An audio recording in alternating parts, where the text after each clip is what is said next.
Strait of Hormuz opens. Digging deep into the Rich States, Poor States report, America's talking, and late nights at the Illinois State Capitol. This is the Center Square Daily. I'm your host, Greg Bishop, for Friday, April 17th, 2026. And the Strait of Hormuz is fully opened, according to Iranian officials and President Donald Trump, sending oil prices down. Iran closed the strait near the beginning of Operation Epic Fury, February 28th. And that is an operation the president set out in order to keep Iran from getting nuclear weapons. And ending the flow through the straits led to an increase of oil prices as commercial shipping traffic, including oil shipments, were cut off significantly.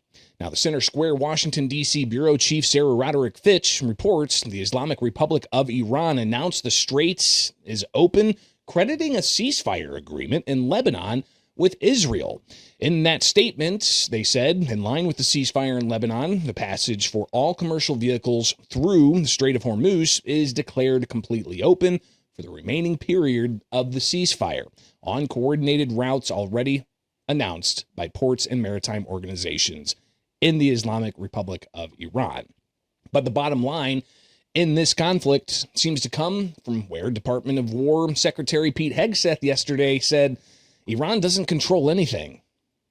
You like to say publicly, Iran, that you control the Strait of Hormuz, but you don't have a navy or real domain awareness. You can't control anything. To be clear, threatening to shoot missiles and drones at ships, commercial ships that are lawfully transiting international waters, that is not control. That's piracy.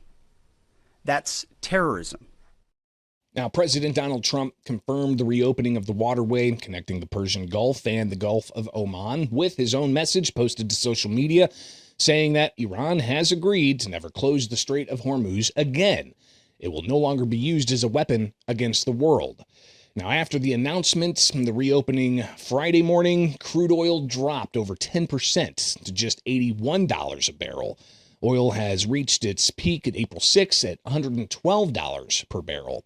But according to AAA, we see that current average price for consumers at the pump at about $4.07 a gallon. That's down from last week at $4.15 a gallon, but up from last month at $3.79 a gallon. And last year, we were looking at $3.16 a gallon. So we'll see that continue to level off. But again, that all dependent upon the ongoing conflicts. But the energy economy is just one aspect. And there's also other international relations at stake here. Trump also posting on social media this morning, now that the Strait of Hormuz is over and the situation over, he says he received a call from NATO asking if we would need some help. In all caps, the president said, "I told them to stay away unless they just want to load up their ships with oil. They were useless when needed. A paper tiger," President DJT. Now, in a separate Truth Social post this morning, the president confirmed the naval blockade on Iran remains in effect, quote, "until such time as our transaction with Iran is 100% complete." He went on to say the process should go very quickly, and most of the points are already negotiated in relation to reaching a final deal with the Islamic Republic of Iran. And now here with the Center Square Daily, we're talking with Jonathan Williams, President and Chief Economist of the American Legislative Exchange Council, co-author of their latest Rich States, Poor States report. Jonathan, thanks for taking time with us. Any surprises in this year's data compared to previous editions? Well, thanks for having me. And, sometimes as things change, they still stay the same in a lot of ways in terms of the top and bottom of the rankings. But there was a ton of movement throughout the course of this year in the rankings, because obviously we have these 50 laboratories of democracy. They know immediately they're competing with each other in states all across the country. And that's a very healthy thing in this idea of federalism that our founders gave us. And so every single year we see lots of great movement in the upward direction, and obviously some states slipping behind. There There are some constants, though. You have states like Utah at number 1, states like New York at number 50. Those states have been cemented there for a long number of years now. We were just celebrating with our Utah delegation here in Washington, D.C., who flew in, was at the White House with us, and then on Capitol Hill to launch the rankings for tax day. And they have been 19 years, all editions of Rich States, Poor States, at the number 1 spot for economic outlook. So an incredible success story. Well, I want to talk a little bit about Utah here in a bit, but before we get to some of the factors that made Utah the place it is right now, you had 15 different policy variables you guys looked at. Which ones are you seeing were the strongest predictive power for future growth? Well, yeah, we look at 15 factors, equally weighted, and there are things that Art Laffer, my co-author, has studied for 50 years that he knows matter for economic growth and what makes some states rich and some states poor. But, you look at some of the most important of them. Look at taxes and regulation, labor policy, the size of government and the size of the government workforce, for instance, government spending, all very important factors. But I think if you had to isolate out just one or two, the personal income tax is one of the very most damaging ways that states go about raising revenue. And the states that avoid a personal income tax, and there are 8 states today that have 0 personal income tax, they're some of the fastest growing states in the country. Texas, Florida, Tennessee being the best known states without a personal income tax, but you have other smaller states like Wyoming, South Dakota, and New Hampshire, Nevada, Alaska. And, it's an incredibly important element. It's not just the wage income to help individuals and families, and that's very important for affordability reasons across the United States. But the vast majority, we're talking 99+% across each and every state of small businesses pay on the individual side of the business of the tax code, not on the business side. So when you're talking about reducing or eliminating state personal income taxes, you're actually talking about a direct tax cut or tax elimination for those entrepreneurs, those mom and pop startups, or those businesses that are anchoring Main Street all across the United States. And so if you're to isolate out one of the 15 variables, I always like to look at the personal income tax. Other variables you guys checked out as well, right to work laws, minimum wage laws. Some of these seem to impact employers and how much it costs them to hire employees. Well, that's right. And we look at business taxes as well that have a direct effect there. Right to work's an important variable. In my home state of Michigan, we've gone back and forth on right to work, as you know, over the last decade or so. But as we work with job creators across the United States who are ALEC members on the private sector side, or even those site selectors, for instance, that we work with, the businesses have a ton of options, right? And then states are all looking for these employers to create jobs in their state. Some states go with economic handouts, and other states just offer good free market policies. And of course, that's the best way to compete. But one of the things that we've found as we've talked to these job creators and the site selectors is right to work is a key factor. In fact, the ability of individuals to work regardless of being forced to join a union ranks right up there for those employers to say sometimes even a state won't even be in consideration for a future investment unless it's a right to work state. It's a yes or no variable in rich states, poor states, and many times it is a yes or no variable for those site selectors and job creators. So I think those two factors are really important, but you could go through, if we had an hour, and spend on all 15 of the variables to talk about why they matter for either employees or individual taxpayers or both. I do want to talk about several specific states here in a moment, but considering those factors, right? You guys are looking at growth. You're looking at how much an economy is growing state by state, and some of the factors that you're saying could play a role into that.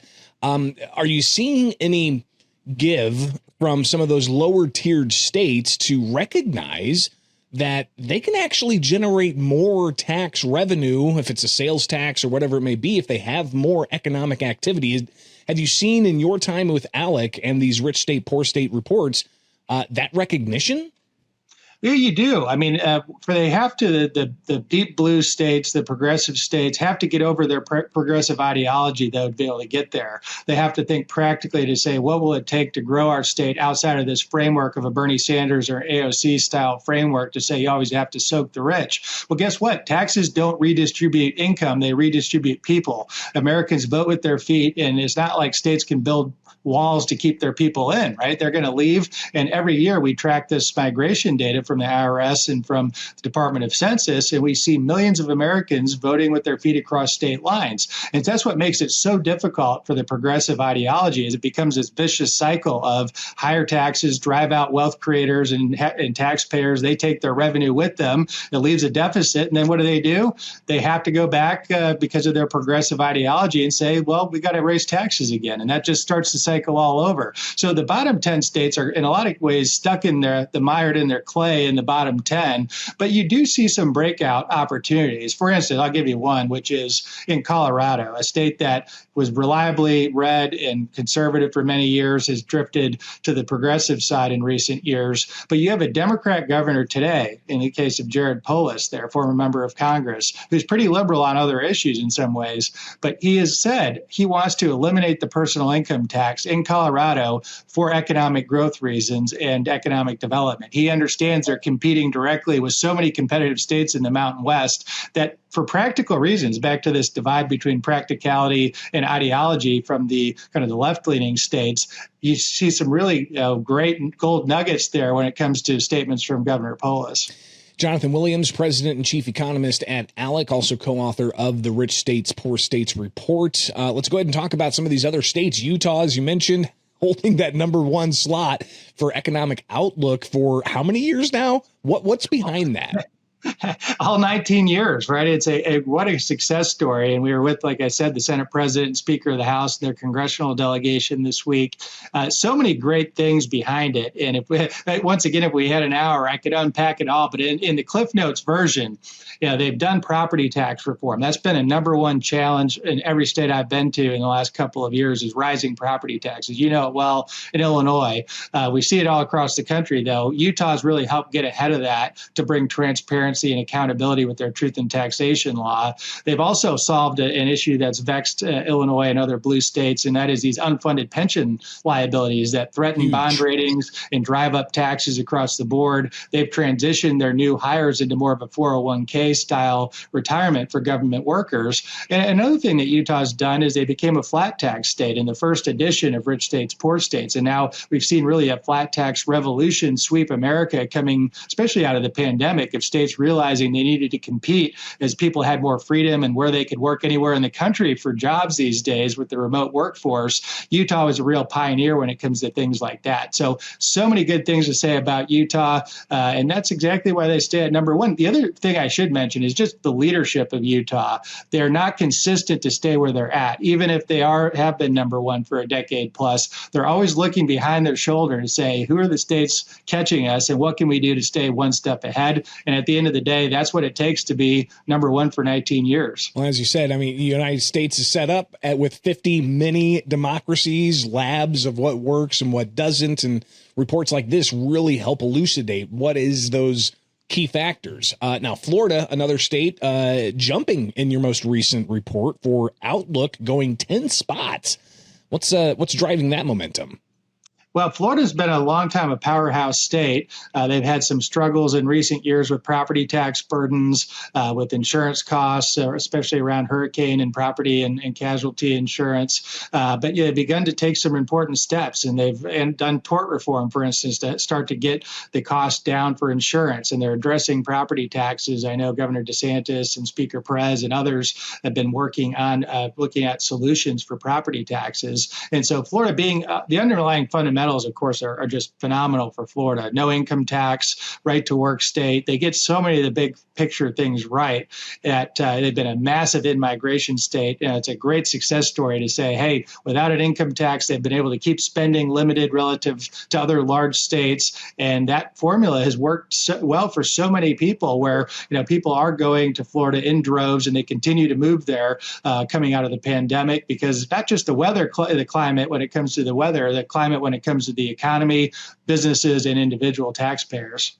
Now let's talk about the bottom of the lists that you got for the rich states, poor states. California, New York, another populated state, Illinois, all ranking down in the bottom three in some of your categories here. Talk about what they're doing wrong to end up cemented, as you said, down in the lower tier here. Well, Ronald Reagan had a great line when he talked about the liberal view of the economy can be summed up as this: if it moves, tax it. If it keeps moving, regulate it. If it stops moving, subsidize it.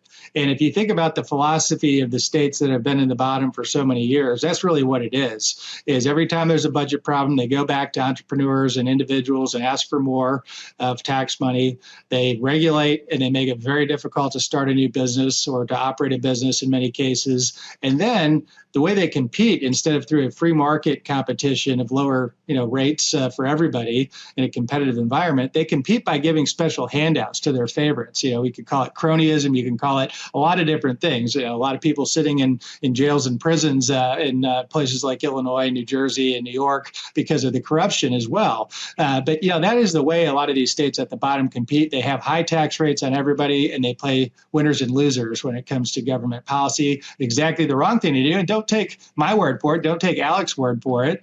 Look at how many people are leaving those states. I mean, Illinois down 1 million over the last decade, New York down nearly 2 million over the last decade. It wasn't that many years ago. New York was larger than Florida by population. Now they're millions behind Florida as Florida's surged with the in-migration trends. New York's lost. Something that just caught my eye the other day, you may have seen it. Governor Kathy Hochul, the governor of New York, was giving a talk in West Palm Beach to businesses there and essentially begging them to come back to the state of New York. After driving them out with the high taxes and this regulation and the cronyism, she literally said that New York is essentially a charity case today and they need their revenue. And so please come back and do business in New York. Folks, that's not how businesses decide to go do business in a state. They go for what works best for their employees, their shareholders, and the company long term. And that's exactly what the top tier of states offers. And it's exactly the problem with the bottom tier of states and rich states, poor states. Well, Jonathan Williams, president and chief economist at ALEC and co-author of the Rich States, Poor States report. Greatly appreciate you taking time here with the Center Square.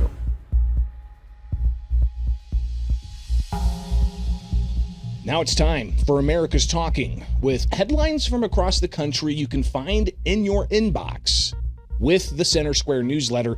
Sign up for free at thecentersquare.com.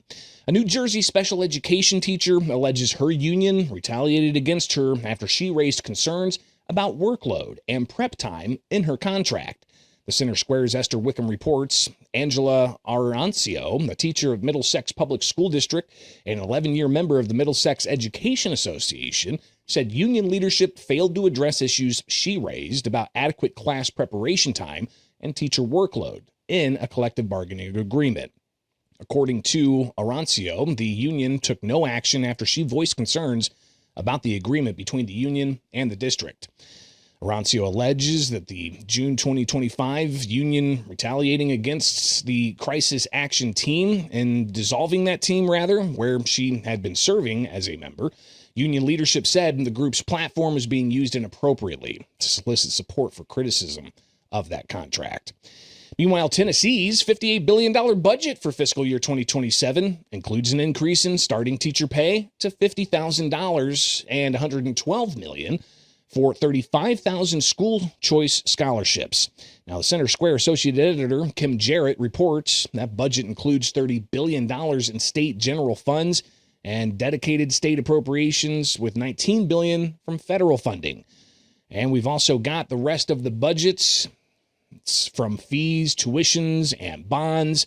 And the budget's 9% below what the fiscal 2026 budget had. The largest allocations include $400 million for new and existing transportation projects, around $340 million in public education funding, including increases in starting teacher pay. Now this budget bill goes to Tennessee's governor for his approval. And new research shows Californians being priced out of the state in growing numbers, mostly due to rising housing costs. The Center Square's California reporter Madeline Shannon reports the decrease in population reportedly could cost Golden State as many as 4 seats in Congress. The report, published by the California Policy Lab in March 2026, shows people who left California for other states paid an average of almost $2,400 in monthly housing costs in California. After leaving the state, they spent an average of $1,700 a month in housing costs. People who moved to different locations in California, they spent an average of $2,200 a month in housing costs. And after moving, an increase from $2,200 before moving to a different location in the state. People who moved from other states to California, Well, they saw a big jump in their average monthly housing costs, spending an average of $1,700 before moving to California and almost $2,500 after moving to California. And federal funds totaling $73 million will be withheld from New York by the Federal Motor Carrier Safety Administration, the U.S. Department of Transportation. They made that announcement Thursday. The Center Square managing editor, Alan Wooten, reports that the Secretary of Transportation, Sean Duffy, declared the state failed to revoke illegally issued non-domiciled commercial learners permits and commercial driver's licenses. An audit of 200 sampled records found 107%, or rather 107, which is 53.5%, were issued in violation of federal law. New York defaulted to 8-year licenses to foreign drivers for non-real ID licenses, regardless of when legal status for the individual expired. In a December 12th release, the state was ordered by the federal agency to begin revocations. On March 13th, the Motor Carrier Administration said again the state failed to complete required correction actions. And that's just some of what America is talking about. Get these and other headlines at thecentersquare.com. We'll be right back.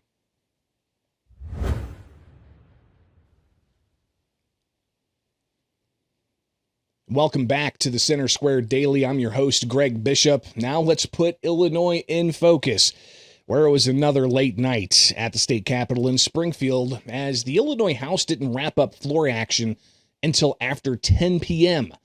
This is just a sample of what the end of session could look like come May 31st. Now, earlier in the day, Thursday, the Illinois Chamber of Commerce, they held their annual Chamber Day event at a hotel and conference center in Springfield, and speakers included all 4 of the legislative leaders: Senate President Don Harmon, Senate Minority Leader John Curran, Illinois House Speaker Chris Welch, and Illinois House Minority Leader Tony McCombie. Senate President Harmon, a Democrat from Oak Park, he talked about a myriad of investments he said is coming to Illinois, bringing with it jobs, and he says a better quality of life.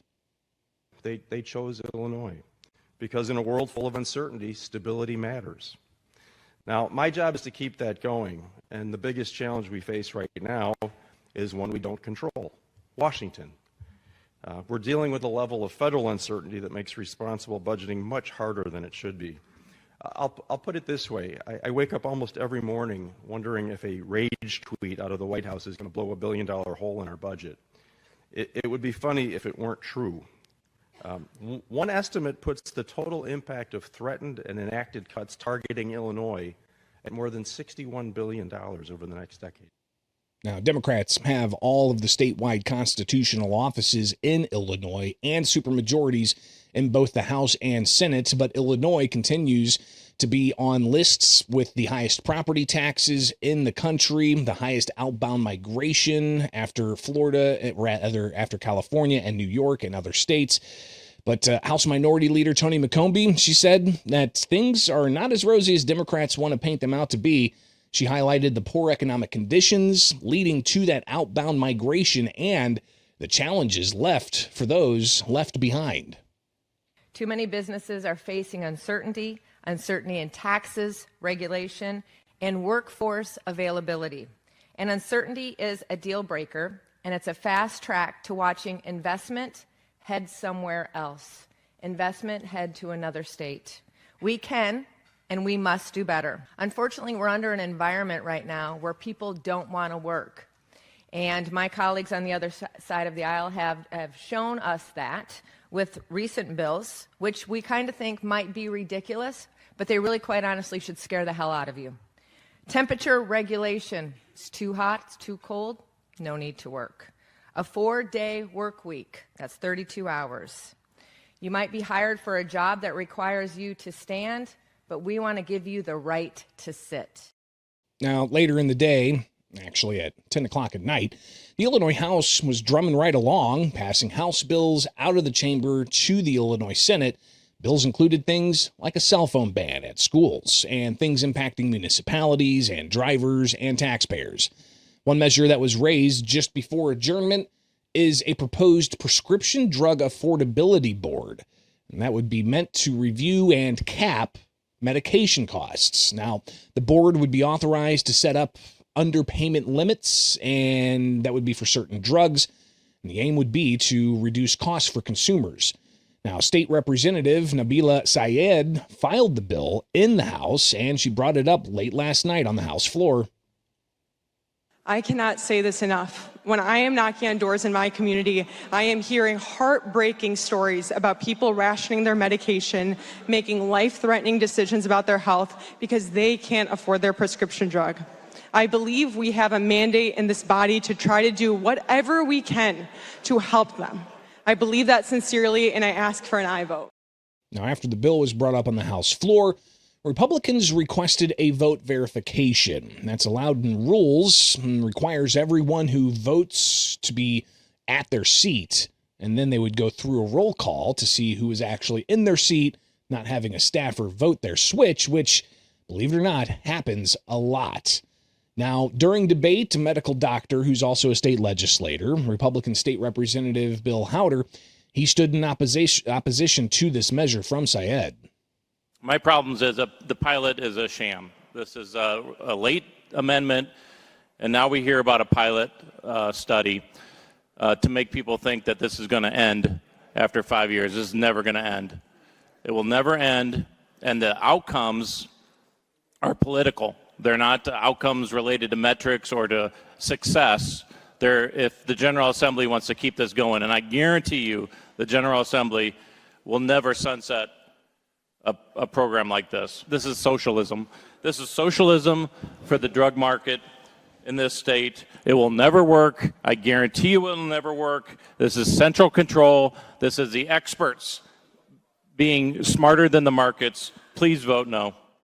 Now, shortly after Howder's comments, Syed pulled the measure from consideration, but it could come back down the line. The legislature is in session until May 31st, and that's the deadline to pass an annual spending plan of how your tax dollars are going to be spent in the land of Lincoln for the next fiscal year. That starts July 1st. And that's Illinois in Focus with the Center Square Daily. Be sure to get these headlines and much more coverage from Illinois and across the country at thecentersquare.com. From my studios in Central Illinois, I'm Greg Bishop, and join us back here Monday for more stories impacting you, the taxpayer, from around the country, only with the Center Square Daily.